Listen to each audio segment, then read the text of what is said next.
Good afternoon, everyone. My name is Kathy Purdy, and I'd like to welcome you to this week's webinar presentation. Just two quick housekeeping items before we get started.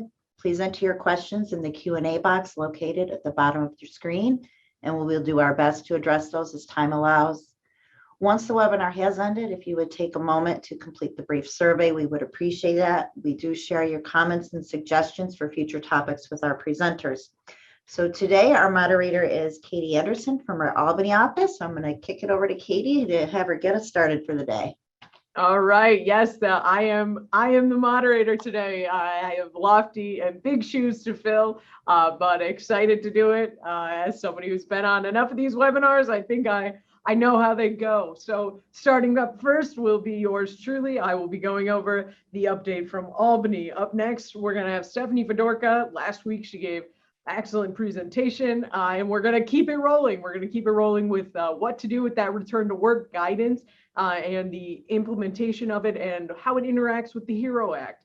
After that, we've got Teresa Rusnick. She's going to be discussing gender identity and what employers need to know. And finally, we're going to have a great presentation from Howard Miller about a recent Supreme Court case and its impact with the First Amendment. So I am really looking forward to learning a lot of things today, as I do every week and as all of you do every week. So let's get started with what's happening in Albany. A very quiet week that we've had in Albany this week. Nothing really to discuss. That's a joke. Let's first start where we always start. What's happening in New York in terms of COVID cases? Really seeing still the drop off is occurring, but it's at a point where it's so flat, the number of cases in New York. Compare it to last summer, and it's even lower than it was last summer. So again, great news. And we still continue to have excellent vaccination news. Looking at the vaccine progress in New York, we've got 54% of New Yorkers are fully vaccinated. 60% have received one dose. In terms of people who are 18 and older, we've got 65% are fully vaccinated and 72% have received at least one dose. We're obviously going slower at this point, but those numbers continue to go upwards, which continues to be good news for all of us. And we're now going to get to the topic du jour that everyone's wanted to talk about in the past week. The governor must have been tuning in last week to our weekly webinars where I said, oh, the state of emergency, it's going to continue for a while. The federal state of emergency is around, that's around until February 2022. The next day, the governor says, nope, the state of emergency will be ending on June 24th at midnight, so technically June 25th. I'm trying not to take it personally, but, sometimes those things happen. What does this mean? This is a very big shift. I cannot overstate what a jump that this is to make, to go from all of the 111 executive orders, some of them being 20 pages long. All of those restrictions ended. And what happens? What can we do? And what does that mean for all of you? All of the executive orders have expired as of June 25th. This was the latest executive order 210. It's been determined that all of the executive orders issued under Executive Order 202 are no longer necessary. So that means for all of you, if you were reliant or using an executive order for anything, it expired as of June 25th. It was not that extension that had existed until July 5th, that it no longer exists. This supersedes it. This was the end of it. It's been a real whirlwind for a lot of people, and I'm going to, go over what can you do. A lot of you I know are scrambling. You had virtual meetings planned if you were a nonprofit or a municipality or even a school. You had electronic notarization occurring. If you're a restaurant, you were selling to-go liquor. Now what? there's a need to adjust, and you need to adjust quickly. The state agencies, again, this decision really caught everybody by surprise. So state agencies are understanding that this was very sudden. They weren't anticipating this, but that's still not a great excuse. You will need to get arrangements in order to comply with the law as it exists now. So if you were relying on an executive order, you need to make adjustments to your model to be compliant with the law as it is now. If you are a hospital, for example, and you have doctors that are licensed from other states that are currently practicing in New York without a New York license, or any medical professional, you will need to get that in order, and get that in order quickly, because it was a sudden change. I encourage you to call an attorney at Bond. We will be happy to discuss those issues with you. It's very complicated, and it's going to be quite a whirlwind. I also encourage you to contact your relevant trade organizations. If you are a member of one and you were reliant on an executive order, now is really the time that you need to be pressuring those groups to pressure the state legislature to take up a special session to pass some of the more popular COVID executive order directives into law. So that is just a practical concern, a practical tip that I have. But the question remains, is everything gone? And of course the answer is no. Of course it's no. The Department of Health has issued quite a few, and this is just a screenshot of some of them, emergency regulations throughout the course of the pandemic. These emergency regulations are broad. They don't just touch upon healthcare organizations or healthcare groups or facilities. They touch on everything. And the most significant one of them is the enforcement of social distancing measures. And also, you can see that they were all issued very recently. They've been issuing them past when the executive orders expired.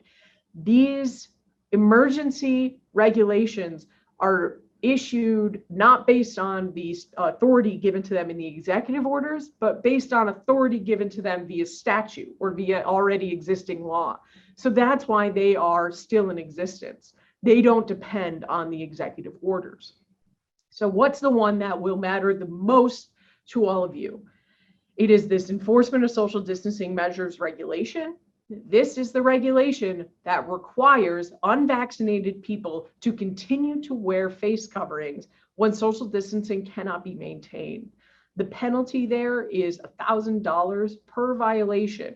That penalty can apply to either the individual who's not wearing the mask, or it can apply to an entity that is failing to have a policy in place, or failing to, it's hard with the honor system. It's really mushy here what that means, but failing to implement or enforce a mask policy. Again, the state has said the honor system is fine to use for customers and employees. You can do that in most circumstances, but you need to have some type of policy in place. This doesn't just disappear. I encourage you, if you don't have a sign on your door, just put a sign on the door that says, we are using the honor system here. Unvaccinated people, please wear masks in our facility.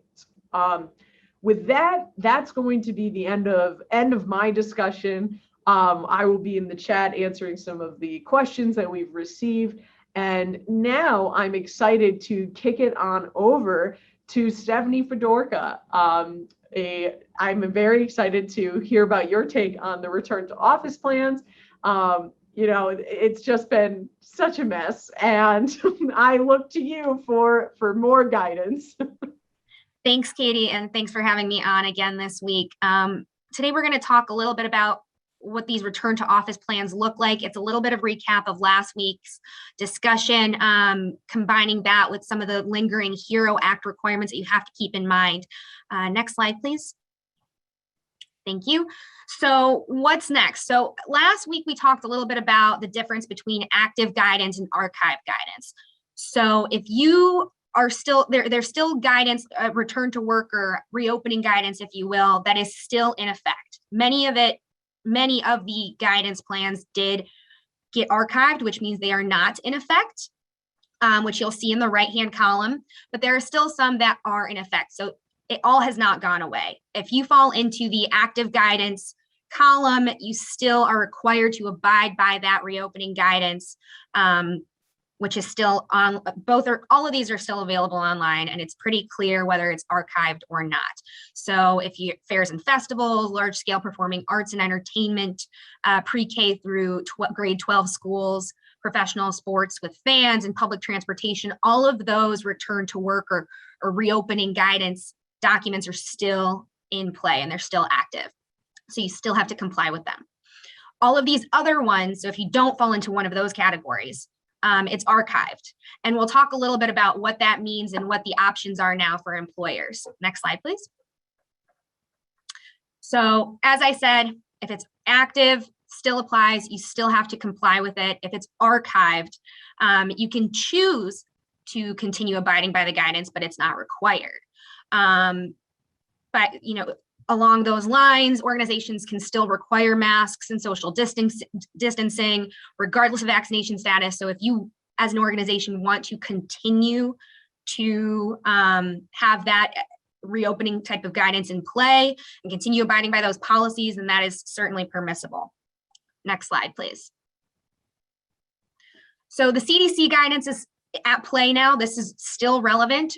So organizations have two options. So if you're not subject to one of those reopening or the active guidance, you still have a couple of options, right? One, as I mentioned, continue to follow the current guidance, requiring social distancing and masks for all individuals, or you can adhere to the CDC guidance, which provides that unvaccinated individuals must continue to wear masks and socially distance, but fully vaccinated individuals, including employees, do not need to wear masks or socially distance. Next slide, please. And this breaks down into two separate buckets. So there's businesses that do not congregate patrons or operate, or they're operating below the social gathering limit. And you'll note the social gathering limit is currently 250 indoor, 500 outdoor. You can rely on self-reporting, that honor system, with respect to proof of vaccination, or you can require proof of vaccination. So it is permissible to ask to see a CDC immunization card, another digital application with the proof of vaccination. In New York, we have the Excelsior Pass, which you can download easily to a smartphone or iPhone or something like that. So you can do either of those to prove that someone is vaccinated. And again, if they're vaccinated, no need to wear masks, no need to social distance.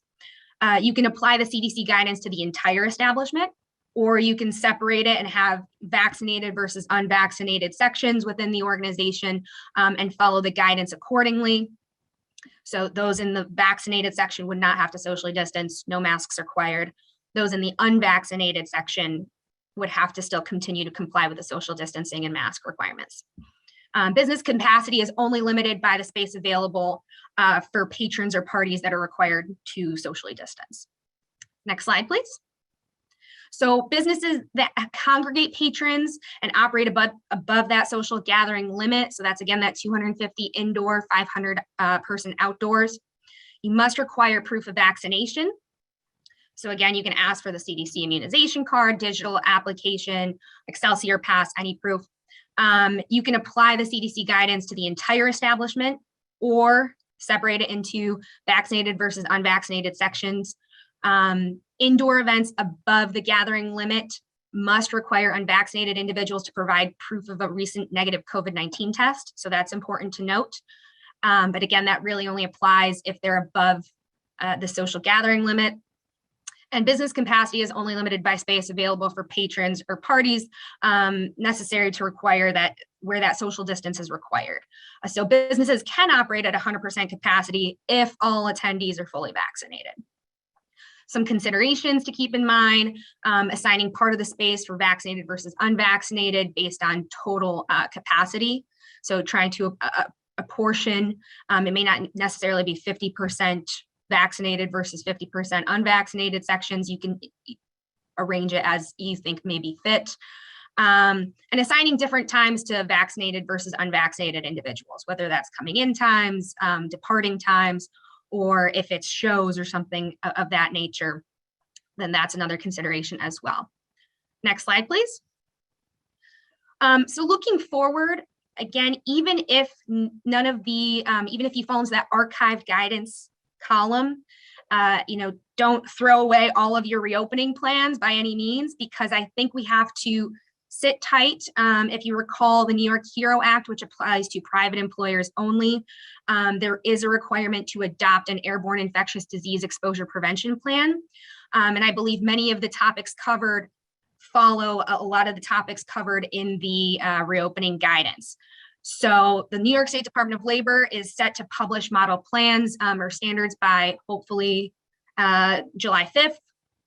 And so we'll sit tight and wait for those to come out. But I do think that they're not going to reinvent the wheel necessarily. So I think it's important to not think that this is completely over and that you can ignore all of that reopening guidance that we've been holding on to since last year. So don't completely wipe it out of your mind, still with us. Covered employers are only going to have 30 days from the date that the New York State Department of Labor publishes the model plans and standards to adopt one of the models or develop their own. So again, it's a pretty quick turnaround. Have a plan in place for how you'll evaluate the model plans, determine whether or not one of the model plans fits your organization. And if not, you'll have to work pretty quickly to develop your own that meets or exceeds the standards. So all this to say, even though we think we're getting out of it, HERO Act, I think, is here to stay for, indefinitely into the future. Next slide, please. A good opportunity now that things I think are on the up and out, lessons learned and reflection. What worked well for you during the last 16 months with the reopening guidance? I think keeping that in mind will help you with your HERO Act compliance. How are you going to enforce your airborne infectious disease prevention plan? Moving forward, there is an obligation to have a supervisory employee be designated as someone who's going to enforce that policy and kind of stay up to date with all of the guidance and making sure that it's compliant. So how are you going to enforce that? Again, reflecting and thinking how the last 16 months have gone, who was in charge of it then, did it work administratively? Were there any hiccups? Were there any issues? Who is going to be responsible for these obligations and making sure that you're compliant moving forward? And then preparedness for the future. So even though, hopefully COVID-19 will be over before we know it, I think this has really driven home that pandemics are possible and we need to be prepared in case there's outbreaks in the future or future pandemics to come. Next slide. I think that's it. Yeah. That's all for me. Right. Well, so we've got a few questions for you, and I really want to emphasize, as much as you might want to throw out those reopening plans, don't toss them in the garbage yet. Don't put them in the trash on your computer yet. Keep them and hold them onto them tight for the HEROES Act. But one question, Stephanie, about reopening or about the reopening plans, do you need to still have the social distancing signed and stand here on the stickers on the floor? Is that still in play for businesses that are following the archived guidance? I think if you're following the archive guidance, keep doing what you're doing, but I don't think it's necessary anymore. It's not formally required. You may still want to have the stickers or the signs if that's what you're doing, but since it's archived, it's not required. You don't need the signs up. You don't need the stickers on the floor anymore. Katie mentioned earlier, having some sort of signage, at least, if you're vaccinated, if you're going off the honor system, if you're vaccinated, no masks required, but if you're unvaccinated, please continue to wear your masks and social distance. I think that's prudent, but yeah. Perfect. And one other question, and this one I'll answer, so no pressure on you. One question that's come up a lot is, what's the impact of ending this state of emergency with the COVID-19 sick leave law that's out there for people who have been exposed and need to quarantine? That law does not end. The obligation to provide paid leave to people who are quarantined for COVID-19 that still exists. And while it's, there's lots of political issues with that, I won't even open that can of worms. I'm just here to tell you it's still in existence. It's still around. So thank you so much, Stephanie. Really appreciate you taking the time today to talk about these fun and exciting issues. It's always a pleasure. Thanks, Katie. Yeah. And now we're turning over to Teresa Rusnick. We're going to hear all about gender identity and sexual orientation, some tips for employers. So Teresa, the floor is yours. Thank you, Katie, and good afternoon, everyone. To close out Pride Month here, I thought I'd start by talking about the Supreme Court decision that we heard about yesterday. I'm sure some of you saw this in the news, but yesterday the Supreme Court announced that it would not hear the case of Gloucester County School Board versus Gavin Grimm. Gavin Grimm was a trans student in Virginia in Gloucester County. The school determined that he could not use the restroom that corresponded with his gender identity. They also refused to change his pronouns and names on school documents and transcripts and things like that. The Fourth Circuit, which is the Court of Appeals for Virginia and a couple of other states, said that under Title IX, the school district was not allowed to make that decision and that Gavin had to be protected for his gender identity, and that the school had to allow him to use the restroom that corresponded with his gender identity and change his pronouns on the documents and use the correct name and things like that. The school board appealed this to the Supreme Court. The Supreme Court announced yesterday that they are not going to take up the case, which means the Fourth Circuit's decision in favor of Gavin Grimm is still in place. And this signals that the Supreme Court is unlikely to hear similar cases in the future. That is, if the other courts want to rule the way the Fourth Circuit did for Gavin Grimm or similar students, then there are going to be protections for those students. Again, it's not an official decision in the way I'm going to talk about the decisions coming up, but it is certainly being viewed as a victory for transgender people and just generally people in the LGBTQ community. Next slide, please. This reminds me very much of some Supreme Court decisions, or really rather a Supreme Court decision on, you would be forgiven for not quite recalling the specifics of these cases given what was going on in New York and the country at the time, but these cases were important because they, for the first time, protected gender identity and sexual orientation under Title VII, which is our federal law preventing workplace discrimination and harassment. The court did that in these three cases by combining them into one decision and saying sex is intimately connected to gender identity and sexual orientation, sex being protected under Title VII under the original passing of that law, and the Supreme Court used sex to tie in protections for gender identity and sexual orientation. This means that as of June 15th of last year, employees who believe they've been discriminated against, retaliated against, or harassed based on their sexual orientation or gender identity can bring successful claims in federal court. And those claims, if successful, like any other employment claim under Title VII in federal court, can involve back pay to the individual, compensatory damages, punitive damages if the conduct is willful or reckless. And it basically provides a new avenue for employees to seek compensation for a different type of discrimination, harassment, or retaliation that we didn't have previously to June 15th, at least not at the federal level. Next slide, please. For those of you in New York, and I assume most of you are, or at least have some employees in New York, so New York was ahead of the federal government in this respect, but this law, GENDA for short, amended the human rights law in 2019 by adding gender identity or expression as a protected category. So just like every other protected category like race, age, disability status, gender identity or expression is now a protected category and has been a protected category in New York since 2019 under the human rights law. The law defines gender identity or expression as a person's actual or perceived gender-related identity, appearance, behavior, expression, or other gender-related characteristic, regardless of the sex assigned to that person at birth, including but not limited to the status of being transgender. Basically, this law protects the way a person expresses gender through speech, dress, and behavior when the person is in the workplace. Next slide, please. This became particularly relevant if you think about the timeline here. We had gender and the new sexual harassment standard coming out just about at the same time.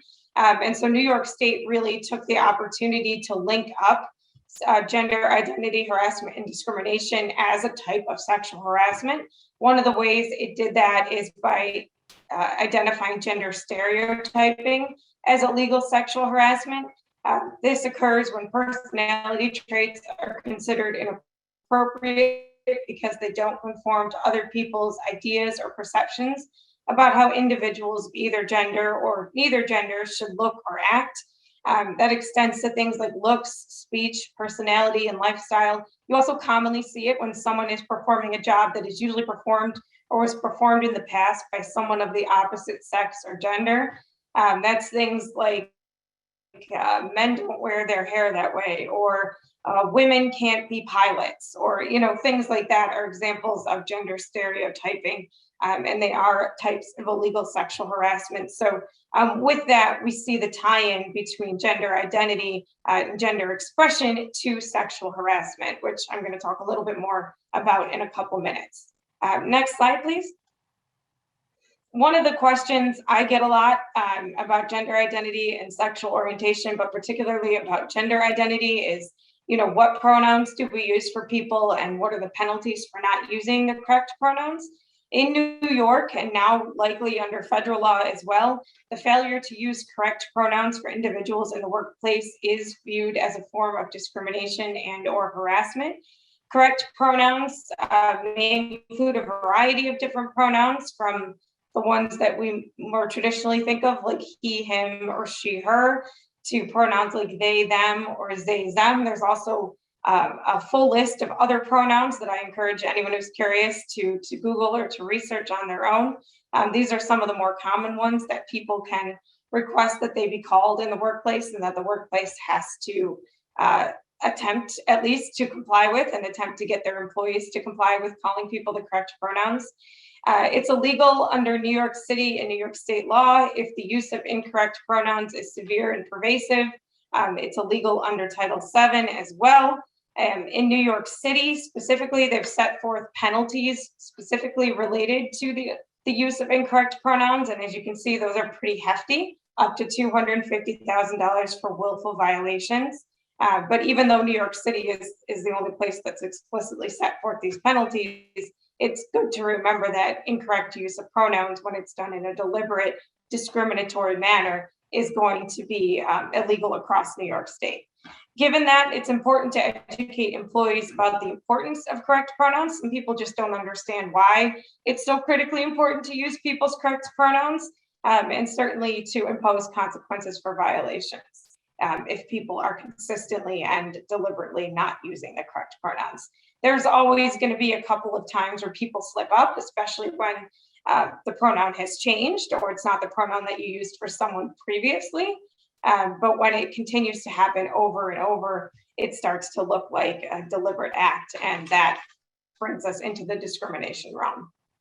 Next slide, please. Customer objections, that's another question I get a lot, and I wanted to tie it in here because it does fit into the Supreme Court. So in those 3 cases that I mentioned from last year, all of the employers who went before the Supreme Court argued that their customers felt uncomfortable, or that their public image was affected by their employees' gender or sexual orientation.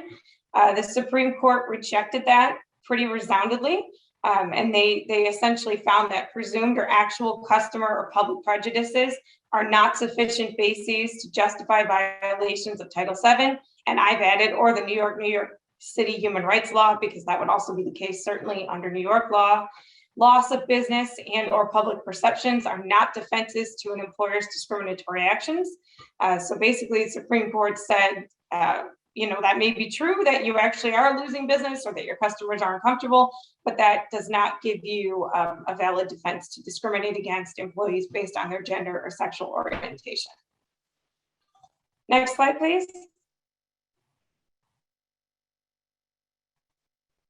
So probably one of the last most common ones, correct pronoun or name because of their religion. And I think people tend to get tripped up on that because under the New York and New York City human rights laws, as well as under Title VII, we know that you can't discriminate against someone in the workplace on the basis of their religion. And or at least one of the employers who brought the case to the Supreme Court last year argued that their religious beliefs should have given them the right to terminate the employee who was trans.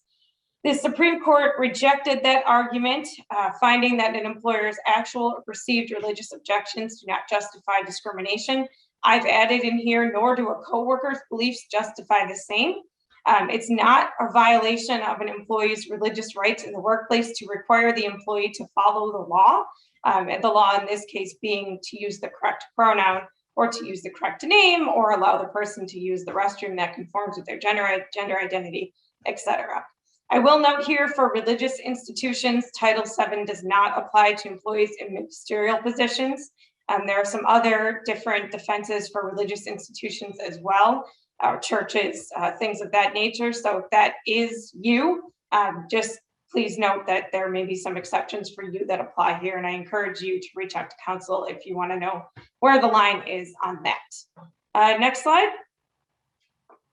So some tips for employers. I always recommend implementing a gender identity and sexual orientation non-discrimination policy. This is something that I've either been putting in handbooks or recommending that be put in handbooks for a number of years now.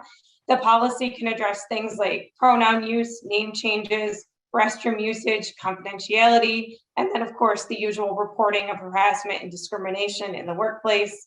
I also recommend training for supervisors and employees, either as part of or separate from sexual harassment training.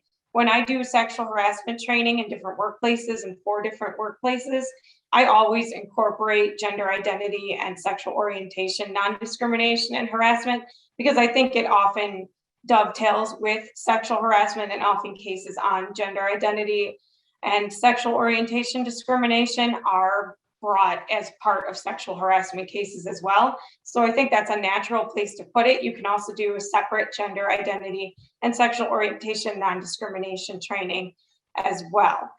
And then I think the last thing I'll mention here is to enforce consistent consequences for violations.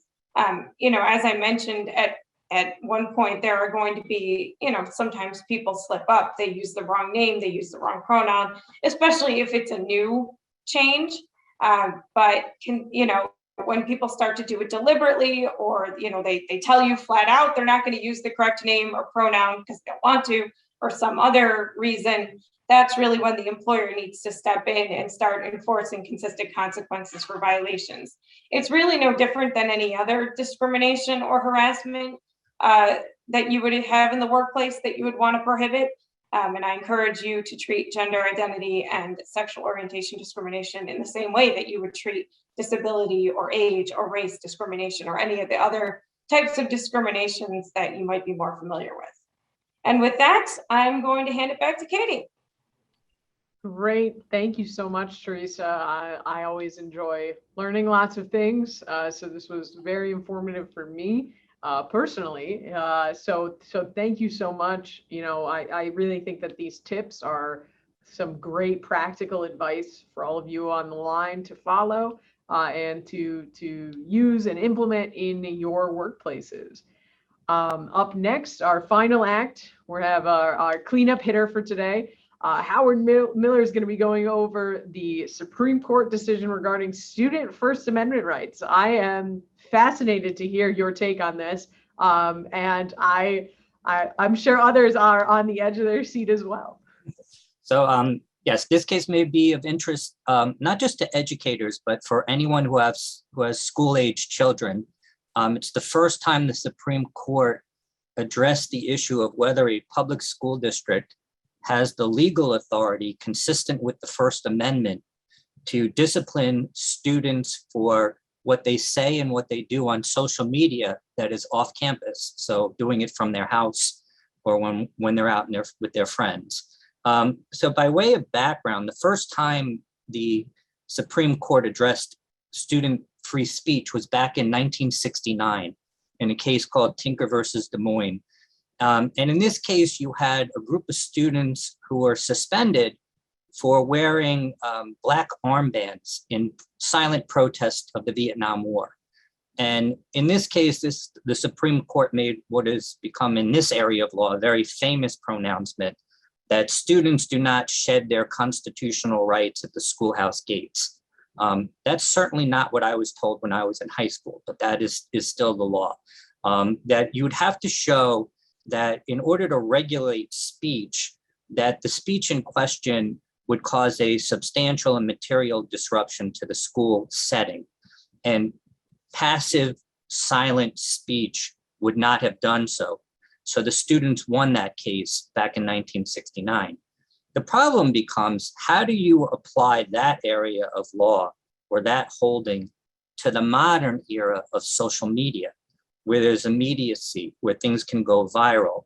And this is the first time the court took this up. And in this case, you had a student at a high school in Pennsylvania, and she had tried out for the varsity cheerleading squad and also wanted a specific position on a private softball league on her team. And she didn't make varsity cheerleading. She only made junior varsity, and she didn't get the position she wanted on the softball team. She went home and posted on Snapchat, a private Snapchat with her friends, a picture of her holding up her middle finger with a caption saying, F school, F softball, F cheer, F everything. And when I say F, she used the full word. Someone in the chat told girls on the cheerleading squad about this post. They in turn circled back to school administration. The coach found out about it, and the student, even though she apologized, was suspended from the junior varsity cheerleading squad. Now, the student then brought a legal challenge, and this is where I'm going to date myself. I have to say, if I had done that sort of thing in high school or my peers had done it, our parents would not have been reaching for the phone to call lawyers, more likely reaching for a bar of soap to wash our mouths out. But this is a different era when kids have lawyers on speed dial and where parents will challenge. The case made its way to the Federal Appeals Court in Pennsylvania, the Third Circuit. And that court held categorically that schools can't regulate off-campus speech at all, which is very contrary to what our understanding of the law had been, and particularly in New York, where we have rules that sometimes mandate us to regulate speech when it comes in the form of bullying or threats. The Supreme Court took up the case. They bent over backwards to make their holding very narrow. And what they held was that school districts can regulate off-campus speech, but they can only do it in certain circumstances. Again, if there's harassment going on the internet, we know a lot of bullying goes on the internet. And we've had cases where students post threats online, and we need to be able to take disciplinary action for that. So they, again, when they were looking at this, they saw that there really was no disruption to the school at all about this post. Yes, it was laced with profanity, but they said that didn't matter. The fact that it had profanity in it didn't take it outside of the context of First Amendment protection. And one thing that they were particularly concerned about is that they didn't want students to be subject to 24/7, 365 thought police or surveillance over everything that they were going to say. And the way I kind of look at it is, if we go back in time before there was social media, and let's say when I was in high school, I had been cut by my high school wrestling team. And I'm talking about it at a 7-Eleven with my friends, and I say, F the wrestling team. And somebody hears that. It would seem strange that a school district could actually suspend me for that, for that kind of conversation, that means I can't say anything anywhere. There's no place to be free where I can express my opinions. So now let's take it a step further, now bring it into the modern era. This generation really doesn't have in-person conversations. They may say the exact same thing via text. So one kid texts another kid, I didn't make the basketball team, F the basketball team. And I think the Supreme Court is saying that should be protected. We shouldn't be regulating every kind of private thing that is said. So again, the holding is very narrow. Schools still have the right, and in my opinion, the obligation to discipline students for bullying and for threats.